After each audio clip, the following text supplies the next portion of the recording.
내 계명은 곧 내가 너희를 사랑한 것 같이 너희도 서로 사랑하라 하는 이것이니라. 사람이 친구를 위하여 자기 목숨을 버리면 이보다 더 큰 사랑이 없나니 너희는 내가 명하는 대로 행하면 곧 나의 친구라. 이제부터는 너희를 종이라 하지 아니하리니 종은 주인이 하는 것을 알지 못함이라. 너희를 친구라 하였노니 내가 내 아버지께 들은 것을 다 너희에게 알게 하였음이라. 너희가 나를 택한 것이 아니요 내가 너희를 택하여 세웠나니 이는 너희로 가서 열매를 맺게 하고 또 너희 열매가 항상 있게 하여 내 이름으로 아버지께 무엇을 구하든지 다 받게 하려 함이라. 내가 이것을 너희에게 명함은 너희로 서로 사랑하게 하려 함이라. 아멘. 기도하겠습니다. 하나님 아버지, 부족하고 연약한 저희들을 부르셔서 예배 자리에 함께 할 수 있게 해주시니 감사드립니다. 말씀 듣는 시간입니다. 말씀을 통해서 우리의 삶이 변화되게 하시고 새롭게 거듭나는 복된 시간으로 성령 하나님 함께하여 주옵소서. 예수님의 이름으로 기도 올리옵나이다. 아멘. 벌써 9월 첫 번째 주일이 됐습니다. 신종 코로나19 바이러스와 또 긴 장마, 태풍으로 인해서 참 여름이 어떻게 지나갔는지 모를 정도로 그렇게 지나간 것 같습니다. 이제 가을이 되지 않았나 그런 생각을 하게 됩니다. 교회 절기로 오늘이 이제 창조절 첫 번째 주일인데 창조주 하나님의 은혜 속에서 열매 맺는 그러한 복된 삶을 이루시기를 예수님의 이름으로 축원드립니다. 탈무드에 나오는 친구의 이야기인데요. 어느 날 왕이 한 사람을 불러가지고 당장 왕궁에 와서 나에게 아뢰라. 그런 이제 불호령이 떨어진 거예요. 근데 이 사람에게는 3명의 친한 친구가 있었는데 한 사람은 아주 친한 친구였고요. 그 다음에 두 번째 친구는 그래도 상당히 친한 친구였고 세 번째 친구는 좀 거리가 있었던 그런 친구였어요. 그래도 이제 친하게 지내는데 갑자기 왕이 부르시니 겁이 나서 이 친구들하고 함께 왕 앞에 서서 만약 어떤 것을 이제 변호해야 될 일이 있으면 친구들이 이렇게 좀 말을 할 수 있도록 그런 요청을 했어요. 친한 친구한테 갔는데 당장 거절하는 거예요. 나는 거기 갈 수 없다고. 그래서 이제 조금 이제 친한 친구한테도 갔는데 내가 왕궁까지는 가는데 왕 앞에 나는 설 수 없다. 근데 이제 좀 거리가 있는 친구인데 세 번째 그 친구한테 갔는데 그래.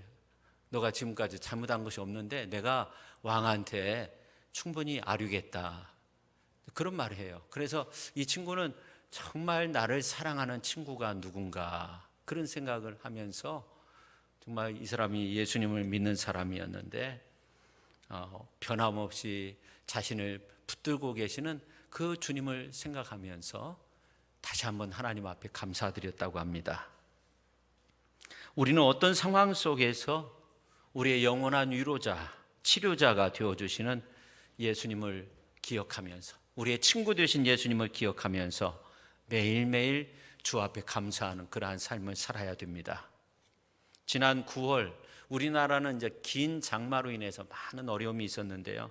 미주 지역, 로스앤젤레스와 같은 경우 캘리포니아 지역은 아주 건조하고 날씨가 뜨겁고 또 마른 번개가 어떻게 쳐가지고 산불이 나서 엄청난 피해가 있었어요. 근데 이제 가뭄이 지나고 지난 주말에 그러니까 8월 말에 비가 쏟아지기 시작한 거예요. 근데 이런 가운데 있을 때 비가 내리고 개고 이런 가운데 있을 때 2명이 아주 친한 친구가 긴 문자를 이렇게 나누게 됩니다. 우리는 코로나19 때문에 격리 구역 안에 갇혔다. 이제 캘리포니아에서는 태양을 볼 수조차 없다. 하지만 이제 비가 그치고 폭풍우가 그쳤으니 밖으로 나가 크게 호흡하고 싶다. 이제 비가 그쳤어. 그러니 밖으로 나가서 깊은 숨을 들이쉬어 지금의 공기는 하늘이 LA로 출근하는 차 안에 나는 매연으로 인한 연기들로부터 3주간 휴가를 얻어서 뿜어내는 공기라 아주 신선해. 그 비는 천사들의 도시 LA를 말하는 거죠. 천사들의 도시에게 꼭 필요했던 긴 샤워를 내려준 걸 거야. 그러면서 우리가 맞는 하루하루, 비가 오든지 개든지 하나님 앞에 이 창조한 세상 그 순간순간을 살면서 우리는 즐거워해야 돼. 그런 어떤 문자를 주고받았는데, 체드윅 보스만과 아주 친한 친구 조시 게드가 서로 이렇게 문자를 나눈 거예요. 근데 이제 체드윅 보스만이 이 문자를 보내고 숨을 거두게 돼요. 질병으로 인해서. 그래서 조시 게드가 이 문자의 내용과 함께 굿바이 내 친구라는 글과 함께 눈물을 흘리면서 그 모습을, 친구를 그리워하는 모습을 트위터에 올렸는데, 지금까지 트위터에서 좋아요가 가장 많이 리트윗됐다고 해요. 코로나로 숨쉬기도 어려운 때이지만 우리가 맑은 가을 하늘을 바라보면서 맑은 공기를 마시면서 시원하게 숨을 쉴 수 있다는 거 참 감사한 일이죠. 그래서 지난 주간에 이 두 사람의 이 따뜻한 우정의 이야기, 이 문자로 인해서 전 세계 사람들이 정말 큰 울림을 얻는 그런 시간이 있었어요. 여러분, 그런 이야기 아시죠? 바다에 폭풍이 일어나가지고 배가 조난돼가지고 겨우 청년 두 사람이 살아남게 됐어요. 어느 무인도에 갔는데, 조그마한 섬인데, 그래서 하나님 앞에 서로 기도하기로 하고 구역을 나누었어요. 너는 이쪽에서 기도하고 나는 저쪽에서 기도하고. 근데 이쪽에서 이제 기도하는 친구는 기도할 때마다 응답이 있는 거예요. 우리에게 먹을 것을 주세요. 그러면 꼭 이쪽에 있는 그 구역 안에 먹을 것이 생겨나고요. 또 이제 외로워서 나에게 아내를 보내달라고 그렇게 기도했는데, 또 배가 조난당해서 여성 한 분이 살았는데 또 이쪽 구역에만 이 여성이 온 거예요. 그래가지고 결혼을 하고 아내가 되고, 또 집과 의복이 필요하다고 기도하면 또 그 다음날 보면 희한하게 또 이러한 것들이 생기고, 마지막으로 배를 한 쪽 보내달라고 하나님 앞에 이쪽에 있는 친구가 이제 기도를 하는데, 그쪽에 또 배 한 척이 와서 이렇게 기다리고 있는 겁니다. 그래서 이쪽에 있는 그 산에는 저쪽에 있는 그 친구가 마음에 안 드는 거예요. 기도해도 응답이 없는 거야. 아무런 응답이, 무슨 도움도 안 주고. 그래서 그냥 섬에 놓고 가족과 함께 떠나기로, 그렇게 이제 일정을 잡고 떠나려고 하는데 갑자기 하늘에서 음성이 들리는 거예요. 그게 뭐냐면은, 어찌하여 내 동료를 두고 떠나려고 하느냐. 내가 받은 축복들은 너가 하나님 앞에 기도해서 받은 것이 아니니라. 그런 거예요. 무슨 말이냐고. 내가 하나님 앞에 간절히 기도해서 이 많은 것들을 얻고 이제 이 섬에서 나가려고 하는데 무슨 소리냐고. 아니라고. 하나님께서 음성을 주시는데 바로 저 친구가 기도했기 때문이라. 그럼 무슨 기도를 했냐고 막 따지듯이 그렇게 말을 하니까 들려오는 소리가, 저 친구는 너의 모든 기도가 다 하나님 앞에 응답되게 해달라고 그 기도만 했다는 거예요. 사람은 사람을 버리기도 하고 모른 체 하기도 하고 공궁에 빠뜨리기도 하고 속이기도 하고 그런 일들이 참 많아요. 그러나 목자 되신 하나님께서는 우리를 완전하게 그리고 끝까지 책임져 주시는 줄로 믿으시기를 바랍니다. 우리 모두를 영생구원과 천국의 생명의 길로 인도하십니다. 우리가 잘못 되어서 그렇지 하나님은 우리를 완전한 길로 인도하시기를 원하세요. 우리를 친구처럼 여기시고 완전한 길로 인도하시기를 원하십니다.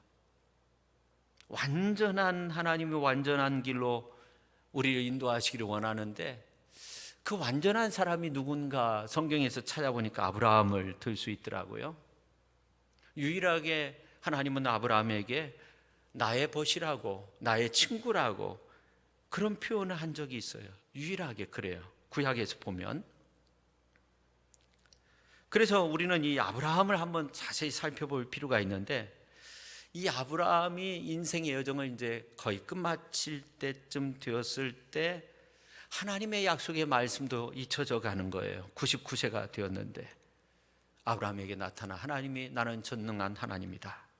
너는 내 앞에서 행하여 완전하라 하는 겁니다. 아브라함이 자신의 처지를 생각할 때 허점도 많고 또 연약한 부분도 많아요. 자손도 없어서 엘리에셀, 다메섹 사람인데 이 종한테 기업을 물어야 될 것 같아요. 이스마엘을 얻었지만 하갈은 아브라함의 아내 사라를 업신여겼어요. 아브라함이 생각할 때 완전함에 이르기는 너무나도 부족해요. 그렇다고 해서 하나님 저는 못합니다, 못하겠습니다, 하나님 말씀에 순종하지 못하면 그럴 수도 없는 거죠. 그래서 하나님의 말씀에 순종해가지고 자신을 포함해서 모든 남자들의 할례를 행하게 돼요. 그리고 이제 후손들도 할례를 행하기로 하나님과 언약을 맺어요. 그러니까 율례에 있어서 완전함을 뜻하는 겁니다. 근데 그렇게 행한다고 해서 그 율법을 다 지킨다고 해서 하나님 앞에서 완전해지는 것은 아니었어요.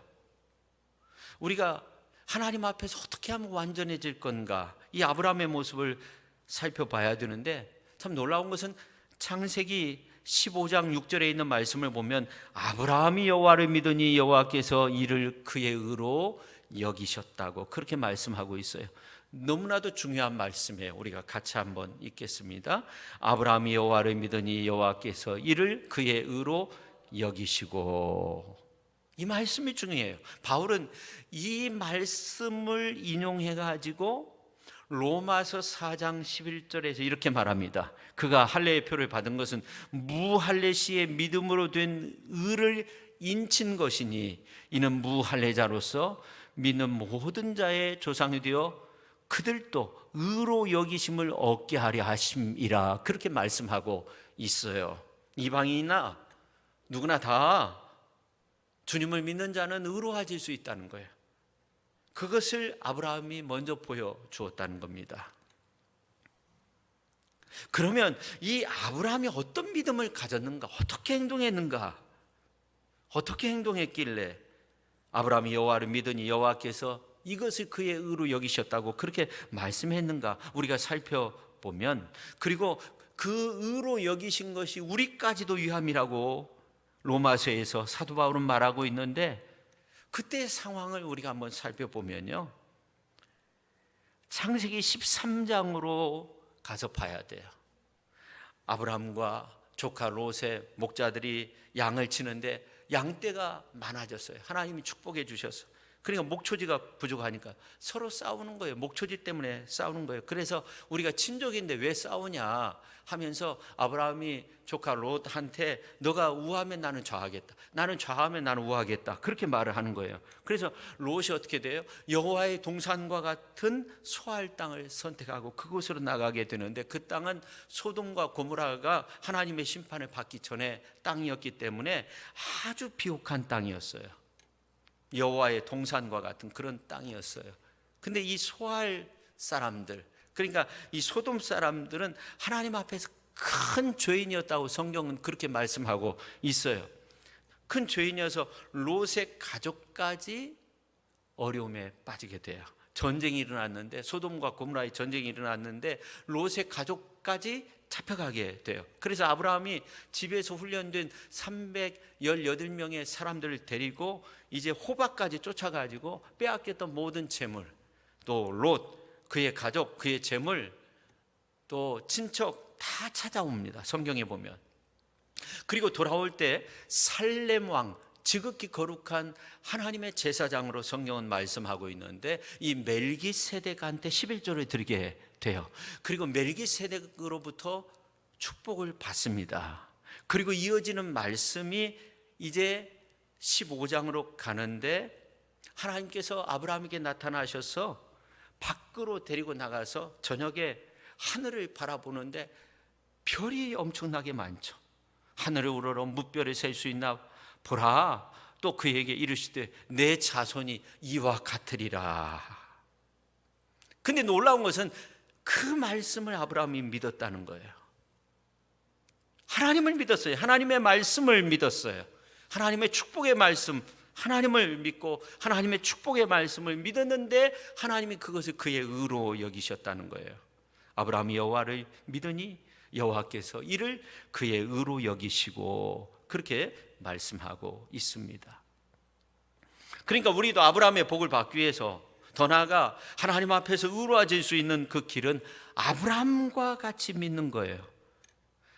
아브라함이 멜기세덱을 지극히 높으신 하나님의 제사장으로 여기고 11조를 드린 것 같이 우리는 멜기세덱의 반차로 오신 예수님을 믿어야 되는 거죠. 특히 예수님이 우리를 향해 하신 이 축복의 말씀들을 믿어야 되는 겁니다. 그래서 아브라함이 지극히 높으신 하나님의 제사장 멜기세덱에게 11조를 드리고 난 후 그 다음 장에 나오는 사건은 하나님이 아브라함에게 말씀하는데 어떤 말씀이 나오냐면 내 자손이 하늘의 별처럼 그렇게 많게 된다는 거예요. 그리고 이제 아브라함이 믿음으로 의롭다함을 얻게 된다는 거예요. 마찬가지로 우리들도 예수님을 통해 누릴 수 있는 그러한 축복의 말씀을 믿음으로써 예수님을 믿고 예수님을 통해서 주시는 말씀을 믿음으로써 의롭게 되고 수많은 은혜와 축복을 누리며 살아야 될 줄로 믿습니다. 그래서 갈라디아서 3장 14절에 있는 말씀을 보면 이는 그리스도 예수 안에서 아브라함의 복이 이방인에게 미치게 하고 또 우리로 하여금 믿음으로 말미암아 성령의 약속을 받게 하려 함이라 그렇게 말씀하고 있어요. 오늘 우리가 아브라함의 축복을 누릴 수 있기를 주님의 이름으로 축원합니다. 특별히 오늘 말씀을 듣다가 아브라함과 그의 후손들이 이제 복을 누렸던 것처럼 오늘 말씀 듣다가 이러한 친구로 여겼던 그 아브라함에게 주신 하나님의 은혜와 축복을 우리가 받아 누릴 수 있는 그러한 놀라운 역사가 나타날 수 있기를 예수님의 이름으로 축원합니다. 자, 오늘 본문 말씀의 시작은 첫 번째 하향적 사랑을 말씀하고 있어요. 오늘 12절 말씀을 보면 내 계명은 곧 내가 너희를 사랑한 것 같이 너희도 서로 사랑하라 하는 이것이니라 그렇게 말씀하고 있어요. 예수님이 우리를 사랑하신 그 사랑이 어디에서 비롯되었냐면 9절에 있는 말씀을 보면 아버지께서 나를 사랑하신 것 같이 나도 너희를 사랑했다고 나의 사랑 안에 거하라고 그렇게 말씀하고 있어요. 그러니까 다시 말해서 하나님께로부터 내리는 그 사랑이 예수 그리스도에게로 그리고 예수 그리스도의 그 사랑이 우리에게로 이어져 내려온 거예요. 그럼 우리가 어떤 생각을 할 수 있냐면 그럼 하나님은 그렇게 예수님을 사랑하셨다고 하는데 예수님의 삶의 모습을 보면 고난받고 십자가상에서 물과 피를 다 흘리셨는데 그게 사랑인가? 그게 과연 사랑인가? 이런 생각도 할 수 있잖아요. 근데 이제 예수님은 어떤 신적인 존재로 십자가에 못 박힌 것이 아니에요. 인성의 모습을 지니고 십자가상에서 못 박히셨어요. 근데 하나님 아버지는 인류 구원을 우리 예수님께 다 맡겼어요. 예수님은 스스로 제물 되시고 화목제물 되시고 스스로 거룩한 대제사장이 되셨어요. 그래서 온 인류의 참 길, 또 진리, 생명, 그리고 부활, 영생, 그러니까 예수님이 구원이 되셨어요. 우리의 구원이 되셨어요. 그리고 모든 이름이 예수님 앞에 무릎 꿇도록 다 만드셨어요. 모든 영광을 받으시기에 합당한 분이 되도록 하셨어요. 그게 하나님의 사랑이에요. 예수님을 향한 하나님의 사랑. 그래서 모든 이들이 지금도 주의 이름으로 모여서 주님 앞에 경배 찬양을 올려드리게 된 거죠. 그러니까 인류 구원이 바로 주님이 되게 하신 거예요. 그러니까 예수님에게 주신 사랑이 얼마나 큰가 하는 것들을 우리가 생각할 수 있어요. 그렇지 않습니까? 성도 여러분, 오늘 이제 요한복음서 15장에 있는 말씀 참포도나무 비유가 나오잖아요. 그 중심이 무언가, 대부분의 사람들은 어떤 생각을 하냐면 열매를 맺으면 된다. 실제적으로 요한복음 15장에 보면 열매라는 단어가 5번 나오는데, 근데 열매를 맺는다는 것처럼 좀 막연한 것이 없는 것 같아요. 그리고 사람마다 생각이 다 달라요. 농사 짓는 분들은 수확이 많은 것이 열매 맺는 거다 이렇게 생각하는 경우도, 수험생 같은 경우 합격의 열매, 목회자는 목회적 관점에서 전도의 열매, 봉사의 열매, 직분자는 직분을 통해서 주어지는 좋은 결과를 얻는 거, 뭐 여러 가지 생각할 수 있어요. 주식 투자를 하거나 물질적인 투자를 하시는 분들은 물질의 소득의 열매, 기도 많이 하시는 분들은 기도의 열매, 이러한 것들을 생각하게 돼요. 근데 사랑의 사도인 사도 요한이 이 주님의 말씀을 듣고 보니까 이것은 열매를 말하는데 어떤 열매냐면 바로 사랑의 열매. 그래서 요한복음서 15장에 보면 그냥 열매가 아니고요, 사랑의 열매를 말씀하고 있어요. 8절에 있는 말씀을 보면 너희가 열매를 많이 맺으면 내 아버지께서 영광을 받으실 것이요 너희는 내 제자가 되리라. 그러면서 9절 말씀을 보면 주님의 사랑 안에서 사는 삶의 원리, 내 안에 있어야 되고 내 계명을 지켜야 되고, 그 계명이 무언가 사랑의 계명을 말씀하고 있는데, 그래서 10절에 있는 말씀을 보면 내가 아버지의 계명을 지켜 그의 사랑 안에 거하는 것 같이 너희도 내 계명을 지키면 내 사랑 안에 거하리라. 12절에 보면 내 계명은 곧 내가 너희를 사랑한 것 같이 너희도 서로 사랑하는 이것이라고 말씀하고 있어요. 그래서 이 15장에 보면 사랑이라는 단어가 굉장히 많이 나와요. 그냥 열매가 아니에요. 사랑의 열매를 말하는 거예요. 그래서 그 사랑의 열매를 맺으면 오늘 11절의 말씀을 보면 내가 이것을 너희에게 이르면 내 기쁨이 너희 안에서 너희 기쁨을 충만하게 하려 함이라고 그렇게 말씀하고 있어요. 오늘 우리 안에 왜 기쁨이 없을까 생각해 보면 그리스도의 사랑이 없기 때문에 세상 향락에 도취된 가운데 얻는 기쁨은 진정한 기쁨이 아니에요. 지나가면 다 사라지는 거예요. 그러나 주님의 사랑 안에 누리는 기쁨, 주님의 그 사랑의 계명을 지키면서 사랑하며 누리는 기쁨은 세상 무엇과 비교할 수 없어요. 주님의 사랑은 어떤 사랑일까? 부모의 사랑과도 좀 비슷하다고 생각하는데요, 이 사춘기 때는요, 이 부모가 나를 미워한다고 생각하는 경우가 많아요. 근데 성장하고 이제 자식을 두고 자식이 사춘기가 되었을 때 나의 모습을 생각해 보면 과거에 내가 얼마나 큰 부모의 사랑을 받았는가 하는 것들을 알게 돼요. 그러니까 하나님의 사랑은 그 순간순간 체험하고 느껴지는 경우도 많이 있지만 세월이 흐른 뒤에, 지금은 어렵고 지금은 힘들지만 세월이 흐른 뒤에 보니까 그 하나님의 사랑이 너무나도 위대하다는 거예요. 이 하나님의 사랑이 이렇게 위대한 줄 몰랐다는 거예요. 그때 나를 하나님이 고난의 길로 인도하신 거 감사하다는 거예요. 뒤늦게 깨닫는 사랑이죠. 위대한 사랑입니다. 근데 그 위대한 사랑이 어떤 모습으로 나타나길 원하고 계시냐면 오늘 15절에 보니까 친구라는 거예요. 친구.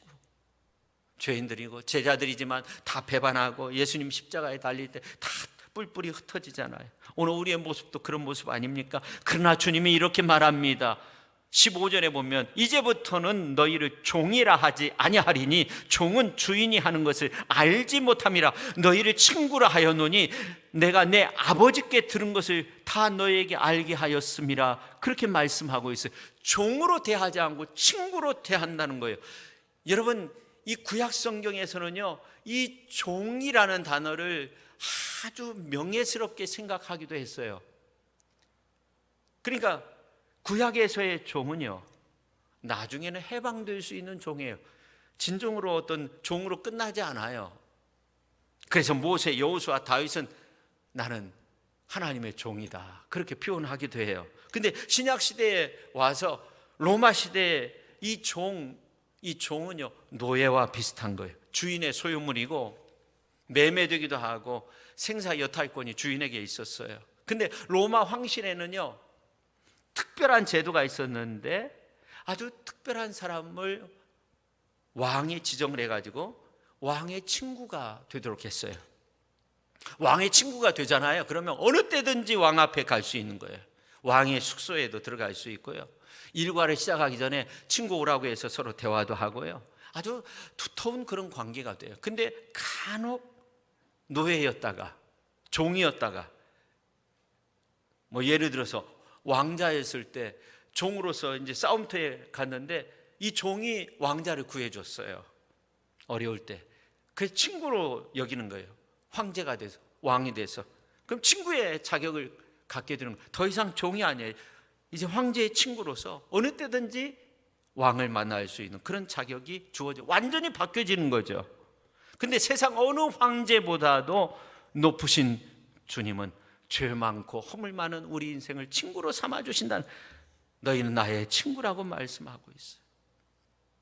우리가 주님의 사랑 안에 거하게 될 때 어느 때든지 주의 이름으로 모여서 노래하고 예배하고 어느 때든지 주의 보혈의 공로 힘입어 만유의 주 하나님 앞에 나아갈 수 있도록 우리를 친구로 여겨주셨어요. 그렇습니다. 하나님의 한없이 높고 크신 그 사랑은 독생자 예수 그리스도 위에 임하셨고, 예수님의 그 구원의 사랑 속에서 허물 많은 우리가 하나님의 친구가 됐어요. 그리스도의 친구가 됐어요. 하향적 사랑이에요. 그리고 그 친구로서 우리가 세상을 나가서 사랑으로 섬기면서 살도록 그렇게 우리를 아름답게 만들어 주신 줄로 믿습니다. 두 번째, 먼저 선택하시고 사랑하시며 행하라 하시는 사랑을 말해요. 성도가 그리스도의 친구가 되는 것은요, 우리가 어떤 장점이 있고 잘나서가 아니에요. 무슨 업적이 있어서가 아니에요. 그냥 주님이 우리를 선택해 주신 줄로 믿습니다. 그래서 오늘 15절 하반절 16절 말씀 보세요. 15절 하반절에 보면 너희를 친구라 하였노니 내가 내 아버지께 들은 것을 다 너희에게 알게 하였음이라. 16절 너희가 나를 택한 것이 아니요 내가 너희를 택하여 세웠나니 이는 너희로 가서 열매를 맺게 하고 또 너희 열매가 항상 있게 하여 내 이름으로 아버지께 무엇을 구하든지 다 받게 하려 함이라. 그렇게 말씀하고 있어요. 성도에게 요구되는 것은 한 가지, 주의 말씀에 따르는 거예요. 왜냐하면 예수님께서 모든 것들 높고 높은 보좌 다 버리고 이 땅에 종의 형체 입으셔서 십자가 상에서 모든 것을 다 내어주셨어요. 친구된 우리도 이제 친구 따라서 강남 가듯이 친구의 신분에 맞는 신령한 자태를 보일 책임이 우리에게 있는 거예요. 그래서 14절에 보면 너희는 내가 명하는 대로 행하면 곧 나의 친구라 그렇게 말씀하고 있어요. 우리에게 행함을 요구하고 있어요. 이 행함, 명하는 대로 행하면 이 말은 계속적인 의미가 있어요. 그러니까 우리가 친구로서 걸맞는 신령한 자태를 유지해야 한다는 거예요. 지속적으로 주님의 명령에 따라야 된다는 거예요. 어떤 명령이에요? 사랑하라는 명령이에요. 오늘 말씀을 보면 그것을 말하고 있어요.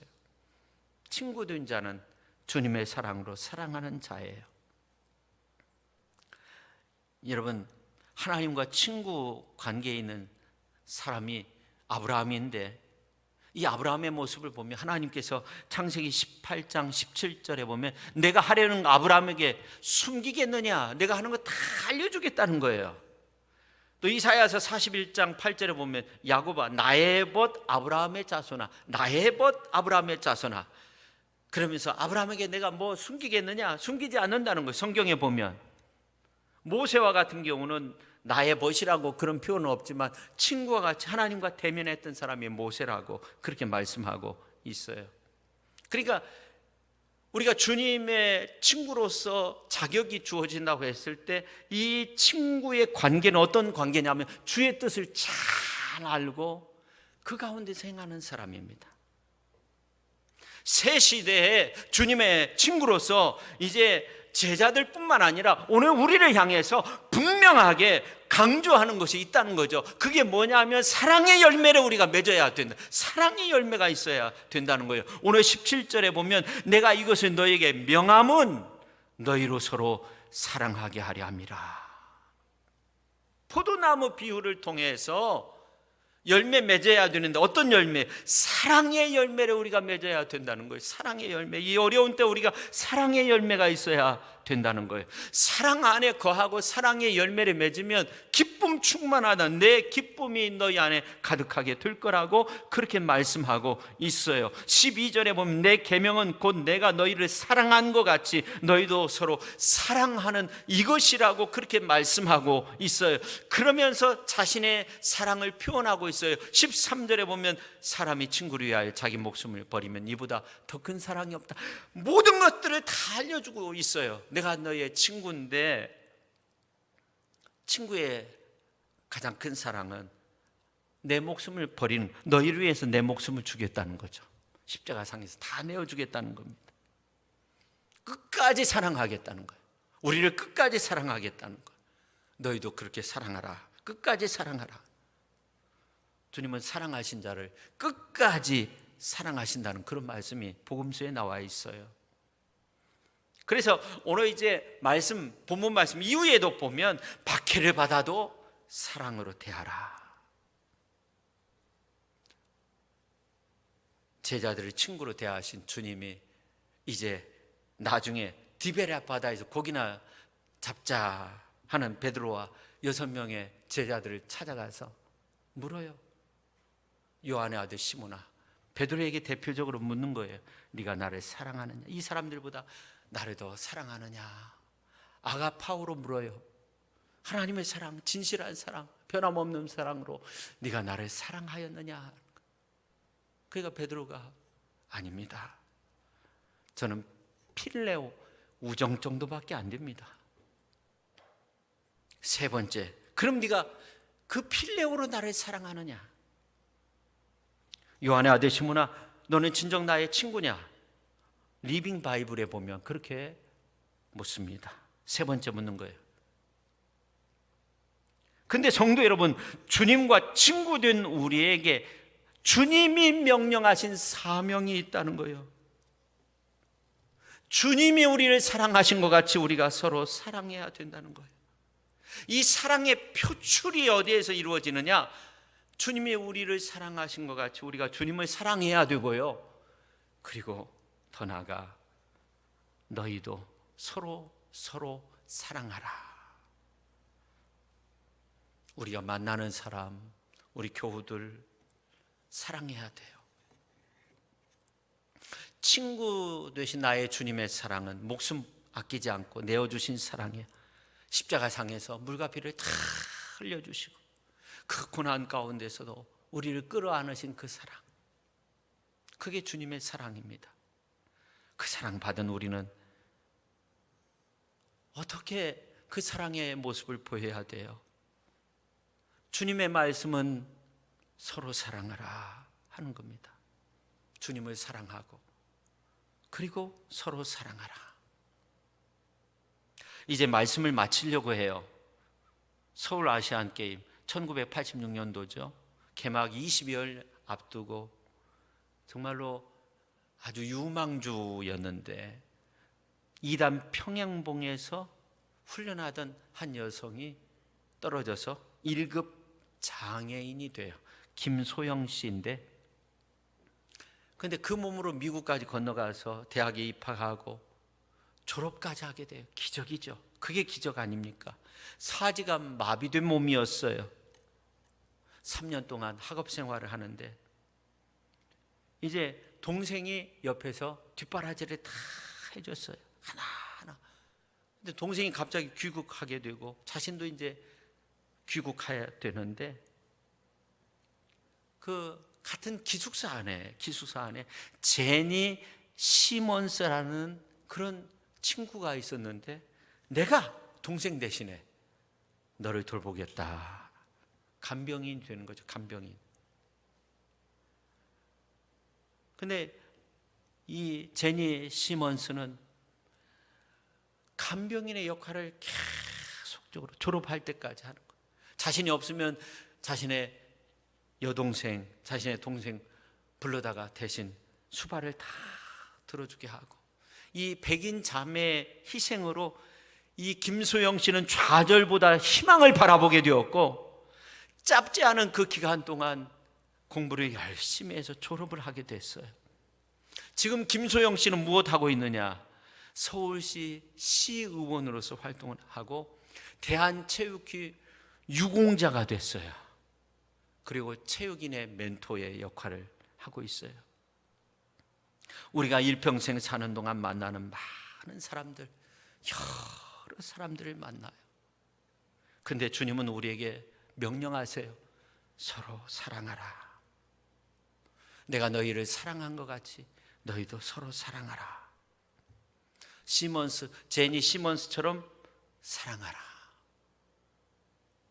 성도 여러분, 여러분이 만나는 사람들에게 주님의 사랑을 전하고 주님의 사랑을 나눌 수 있는 그런 주님의 친구로서의 삶을 살아가실 수 있기를 예수님의 이름으로 축원합니다. 기도하겠습니다. 하나님 아버지, 주님은 우리에게 명령하십니다. 우리를 친구 삼아 주시고 내가 너희를 사랑한 것 같이 너희도 서로 사랑하라. 사랑의 열매를 맺으라. 주님, 우리의 모습을 볼 때 너무나도 연약한 부분이 많습니다. 우리가 만나는 대하는 많은 사람들 사랑으로 섬겨서 주님의 친구로서 손색함이 없는, 그래서 사랑의 열매를 맺는 훌륭한 믿음의 사람들이 다 되게 하여 주옵소서. 예수님의 이름으로 기도 올리옵나이다. 아멘.